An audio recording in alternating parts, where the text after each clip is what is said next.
and get ready for a mental download with someone who can move your consciousness beyond time and space to determine your foundational mind pattern upon which all of your life experiences are based. We'll discuss his childhood, the Montauk Project, our present history, which was written by those in control, and a discussion of current world events that affect us all. Stewart Swerdlow is coming up next. This is Mel Famagus, and you're listening to Veritas. Don't go anywhere.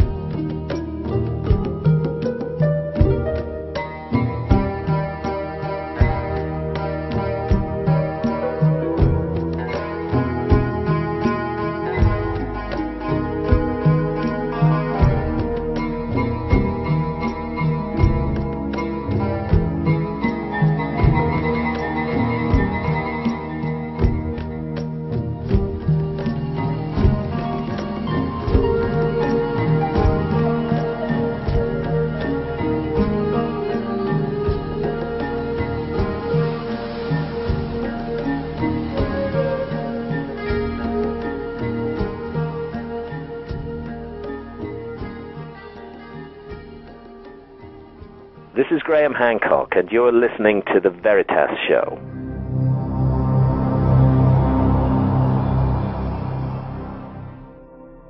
Stewart A. Swerdlow is a gifted hyperspace intuitive who moves his consciousness beyond time and space to determine your foundational mind pattern upon which all of your life experiences are based. His great-uncle, Yakov Swerdlow, was the first president of the Soviet Union, and his grandfather helped form the Communist Party in the United States in the 1930s. To ensure that his loyalties stayed with the U.S. government, he was recruited for specific government mind control experiments, including 13 years at the Montauk Project, which enhanced his natural abilities. Stewart, a linguist who speaks 10 languages, is an expert in deprogramming and determining which Illuminati programs are embedded in the mind patterns of any individual. His mission is to help others heal themselves in a positive way, thus avoiding the negativity he experienced. Stewart has authored and co-authored with his wife Janet several books and lectures worldwide for a variety of groups, organizations, and large corporations. You can find out more about Stewart and his work by visiting his website, expansions.com. And directly from St. Joseph, Michigan, I would like to introduce for the first time on Veritas, Stewart A. Swerdlow. Hello, Mr. Swerdlow, and welcome to Veritas. How are you? Hi, thank you very much for inviting me. It's my pleasure. May I call you Stewart? Absolutely. May I call you Mel? Absolutely. Perfect.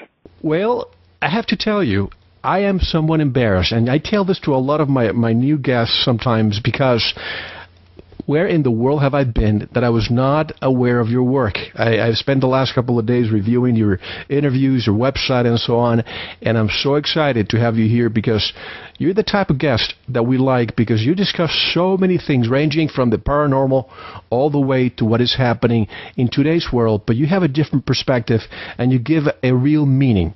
So tonight I would like to discuss two things: your background, the Montauk Project, how you came to be who you are today, and then we can transition into what is happening today in the world and things that we can do to circumvent this sea of uncertainty that seems to be permeating right now.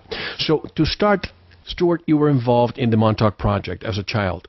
I know many of our listeners around the world know of you and have read some of your books, but since this is your first time on Veritas, for those who may not know who you are and what the Montauk Project was or is, give us some background of yourself.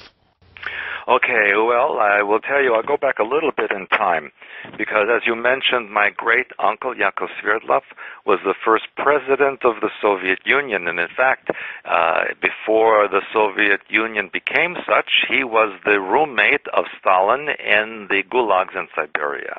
And my family, you know, even though we are Russian, we have origins in Sweden for the Vikings that invaded Russia that were called the Rus, and that's where Russia got its name.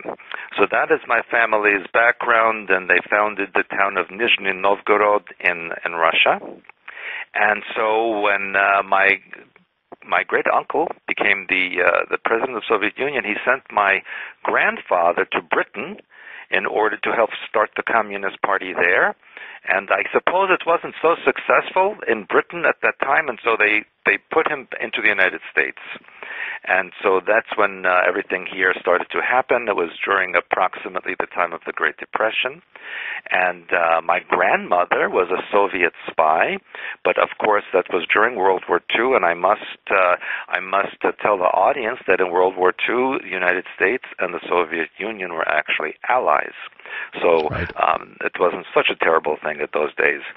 But because of that background, my father was taken into service in the United States military and actually trained in a base underground near El Paso, Texas.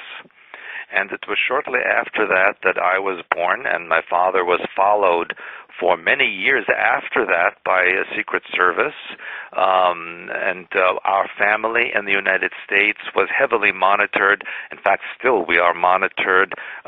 Phone taps, mail being opened and checked, everything that you can imagine. And so at a very young age, because of all that, and in order to perhaps know loyalties, I was taken into service by the intelligence agencies of the United States for many purposes. And one of them was in the Montauk Project from 1970